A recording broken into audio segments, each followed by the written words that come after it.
Hello दोस्तों, आपका स्वागत है हमारे चैनल चैंपियन जैद पर। मैं हूं आपका दोस्त मोहम्मद जैद। और दोस्तों, आज हम लोग पढ़ने जा रहे हैं 8वां चैप्टर गज़ल। पढ़ने नहीं जा रहे हैं, स्वाध्याय कृति सॉल्व करने जा रहे हैं। तो आइए शब्द संसार से शुरुआत करते हैं। स्वर्णिम, स्वर्णिम मतलब सोने के रंग का, सुनहला मतलब सुनहरा। गर्द मतलब धूल। शक्ल मतलब चेहरा, सबको पता है। धुंध मतलब धुआं, सबको पता है। क्या नहीं पता था इसमें? गर्द मतलब शायद नहीं पता होगा, तो धूल होता है उसका मतलब। आइए स्वाध्याय कृति से शुरुआत करते हैं। गज़ल की पंक्तियों का तात्पर्य लिखें। नींव के अंदर देखो, नींव के अंदर देखो मतलब कि हमें प्रशंसा और वाहवाही को त्याग कर, प्रशंसा और वाहवाही ना सुनकर हमें कुछ अच्छा और सुदृढ़ काम करना चाहिए। जैसे हमारे स्कूल में मैं हमेशा का टॉपर रहा हूँ। अक्सर मैं टॉप किया करता था, बट ज़्यादा से ज़्यादा बच्चे मुझे नहीं पहचानते थे। कुछ ही बच्चे थे जो मुझे पहचाना करते थे, और वो भी अच्छे बच्चे थे। बट वहीं अगर मैं मार धाड़ करूँ, डेली मेरी शिकायत हो, प्रिंसिपल डेली मुझे सस्पेंड करने की वार्निंग दे, कई बार मैं सस्पेंड भी हो जाऊँ, तो मैं ज़्यादा फेमस हो जाऊँगा। 5वीं तक के बच्चों तक फेमस हो जाऊँगा कि भाई उनको देखा है, 10th में है वो, डेली सस्पेंड होते रहता है। वहीं मैं अच्छे काम कर रहा हूँ, सुदृढ़ काम कर रहा हूँ, तो मैं नहीं फेमस हूँ। तो इसीलिए आप लोग सुदृढ़ काम कर रहे हैं, वो चीज़ें ना करें जिनसे आप लोग ज़्यादा तेज़ी से फेमस हो। अच्छे कामों से भी आप फेमस हो सकते हैं। For example my YouTube channel, धीरे धीरे मैं भी फेमस हो रहा हूँ अपने यूट्यूब चैनल से।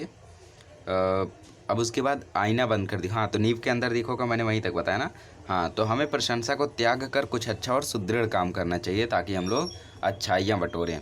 आईना बनकर दिखो का मतलब है कि हमें ऐसी शख्सियत, ऐसा इंसान बनकर दिखना चाहिए जो कैसी भी प्रतिकूल परिस्थितियाँ क्यों ना हो, हम विचलित ना हो। मतलब ऐसा इंसान बने कि कितनी भी खतरनाक परिस्थितियाँ आ जाएं, बट हम एक आईने की तरह उन परिस्थितियों को फेस कर सकें। आईना क्या करता है? हमें देखते रहता है, उसके सामने कुछ भी रख दो वो फेस कर लेता है। ऐसा नहीं है कि वो मुंह मोड़ लेगा। तो वैसा ही हमें बनना चाहिए, कैसी भी परिस्थितियाँ हों, बट हमें टूटे बिना, बिखरे बिना हर परिस्थिति का डटकर सामना करना चाहिए, अपने लक्ष्य को प्राप्त करना चाहिए। तो ये है इसका तात्पर्य। कृति पूर्ण कीजिए। अब कृति पूर्ण कीजिए में मतलब कि हम लोगों को आकृति पूर्ण करनी है। तो सबसे पहला पूछा है मनुष्य से अपेक्षाएं। मनुष्य से क्या क्या अपेक्षाएं हैं? मानवीय गुणों को अपनाना, मतलब मानवीय गुणों को अपनाना, जो भी इंसानियत के गुण हैं उन्हें अपनाना। मानवीय गुणों को अपनाना, ये पहली अपेक्षा है। निराश और हताश लोगों के मन में आशा की किरण जगाना। निराश और हताश लोगों के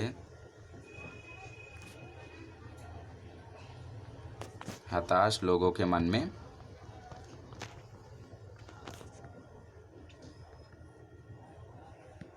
आशा की किरण जगाना। निराश और हताश लोगों के मन में आशा की किरण जगाना।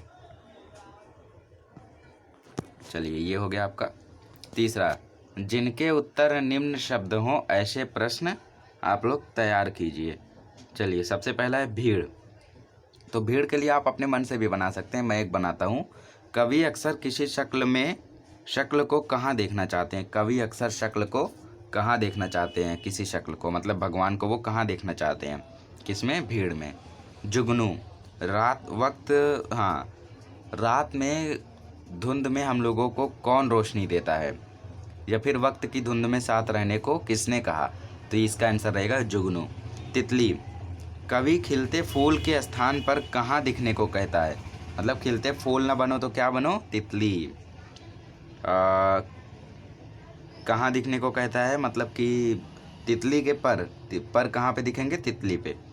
अब आसमान, मोती किसके अंदर दिखना चाहिए? मोती को किसके अंदर दिखना चाहिए? आसमान के अंदर। तो ऐसे प्रश्न आप लोग खुद से भी बना सकते हैं। निम्नलिखित पंक्तियों से प्राप्त जीवन मूल्य लिखिए।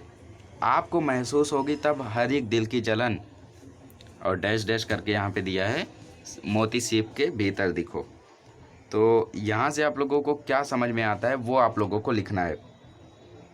तो आप लोग क्या कर सकते हैं, आप लोग भावार्थ जो मैंने बताया था गज़ल चैप्टर, उसका पूरा आप लोग भावार्थ भी लिख सकते हैं। वो भी आप लोगों को सही रहेगा। तो मैं फिर से एक बार बता देता हूँ आप लोगों को भावार्थ। हमें प्रत्येक मानव से सहानुभूति रखनी चाहिए, यह तभी संभव हो सकेगा जब हम उनके हर एक दुख तकलीफ़ को समझेंगे, उसे दूर करने का यथासंभव प्रयास करेंगे। मतलब हमें सबसे सहानुभूति रखनी चाहिए, हमदर्दी रखनी चाहिए, और तभी हमदर्दी रख पाएंगे जब उनकी परेशानियां हमें समझ में आएंगी। वरना हम क्या करते हैं, अरे वो गिर गया, हंसने लगते हैं हम लोग। तो परेशानियां तुम्हें समझ में कहाँ आई? परेशानियां समझ तभी आएंगी जब आप लोग उन परेशानियों को फेस करोगे। तो आप लोग हमदर्दी रखने के लिए क्या करो, उनकी परेशानियों को समझो। यार उसे कितनी तकलीफ़ हुई होगी गिर के। कोई ऐसी शक्ल मुझे दिखती नहीं इस भीड़ में, जहाँ भी देखूँ मुझे तुम अक्सर दिखो, ऐसा कुछ लाइन था। तो उसमें क्या कहते हैं कवि कि हे ईश्वर, मैं चाहता हूँ कि मैं जिसे भी देखूँ उसमें मुझे सिर्फ तुम दिखाई दो, तुम नज़र आओ। अर्थात मानव मात्र ईश्वर का अंश है। मानव किसका अंश है? ईश्वर का अंश है। आइए 5वां देखते हैं, कृति पूर्ण कीजिए। गज़ल में प्रयुक्त प्राकृतिक घटक, कौन कौन से प्राकृतिक घटक यहाँ पे प्रयुक्त हैं उनके बारे में हमें लिखना है। बहुत दिन हो गए रेड कलर यूज़ कर रहा हूँ, I should change the colour. आइए, तो पहला घटक है फूल। ज़्यादा बढ़िया कलर नहीं है, नीला ले लेता हूँ। पहला घटक है फूल। दूसरा घटक है मोती, ये बढ़िया है। तीसरा घटक है सीप। चौथा घटक है तितली। ये सब प्रकृति के हिस्से हैं। चलिए, कवि के अनुसार ऐसे दिखो। कैसे दिखना है आप लोगों को? नींव के अंदर दिखो, तितली के टूटे पर बनकर दिखो, मील का पत्थर दिखो, आदमी बनकर दिखो, आईना बनकर दिखो। सबसे पहला है नींव के अंदर। नींव के अंदर। दूसरा है मील का पत्थर, तो मील का पत्थर। तीसरा है आदमी बनकर। आदमी बनकर। चौथा है आईना बनकर। पांचवा है तितली के टूटे पर।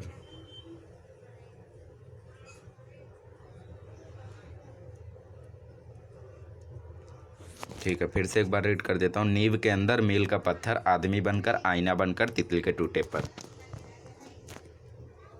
प्रयुक्त प्रस्तुत गज़ल की अपनी पसंदीदा किन्हीं 4 पंक्तियों का केंद्रीय भाव स्पष्ट करें। मतलब आप लोगों को भावार्थ लिखना है, बट आप लोगों को अगर पूरा भावार्थ चाहिए तो आप लोग प्लेलिस्ट में हिंदी चेक करके आप लोग देख सकते हैं। तो मैं कौन सा लूँ यहाँ पे? चलिए तीसरा और चौथा ले लेता हूँ। सिर्फ देखने के लिए दिखना, कोई दिखना नहीं, आदमी हो तुम अगर तो आदमी बनकर दिखो। मतलब कि आप लोग सिर्फ दिखावा मत करो अपने जीवन में। अपने जीवन में सिर्फ लोगों को दिखाने के लिए मत सभी काम करो कि यार मैं इतना चीज़ कर रहा हूँ, लोग मुझे देख रहे होंगे, मेरी वाह वाह हो रही होगी। तो दिखाने के लिए दिखना कोई दिखना नहीं होता है। अगर तुम आदमी हो तो आदमी बनकर दिखो, तुम अच्छाइयाँ करो, सुदृढ़ काम करो, बाकी फेमस तो तुम अपने आप हो जाओगे। आप दिखावा करने के लिए कोई काम मत करो। जिंदगी की शक्ल जिसमें टूट कर बिखरे नहीं, पत्थरों के शहर में वो आईना बनकर दिखो। अब पत्थर कैसे होते हैं कि पत्थर लोगों को, चीज़ों को फेस नहीं कर सकते। पत्थर और आईना में यही डिफरेंस है। पत्थर में हम अपनी शक्ल देख सकते हैं, आईने में, पत्थर में हम लोग नहीं शक्ल देख सकते और आईने में अपनी शक्ल देख सकते हैं। तो ज़िंदगी की शक्ल जिसमें टूट कर बिखरे नहीं, आईना क्या करता है, उसके सामने कोई भी परिस्थिति आ जाए वो फेस करते ही रहते हैं। तो हम लोगों को वो आईना बनना है। पत्थरों के शहर में हमें वो आईना बनकर दिखना है जो कभी टूटे ना, कभी बिखरे ना, और हमारा जितनी भी परिस्थितियाँ हैं, कितनी भी प्रतिकूल अपोजिट परिस्थितियाँ हैं, हम उन परिस्थितियों को फेस कर सके। तो वही यहाँ पे बोला गया है, ज़िंदगी की शक्ल जिसमें टूट कर बिखरे नहीं, पत्थरों के शहर में वो आईना बनकर दिखो। तो उम्मीद है मुझे कि आप लोगों को ये चारों पंक्ति समझ में आई होगी। पूरी पंक्ति चाहिए तो प्लेलिस्ट चेक करके आप लोग देख सकते हैं। नेक्स्ट लेक्चर में मिलेंगे तो हम लोग 9th चैप्टर रीढ़ की हड्डी का हम लोग पूरा स्वाध्याय कृति करेंगे। मिलते हैं नेक्स्ट लेक्चर में, तब तक के लिए द गुड द बाय।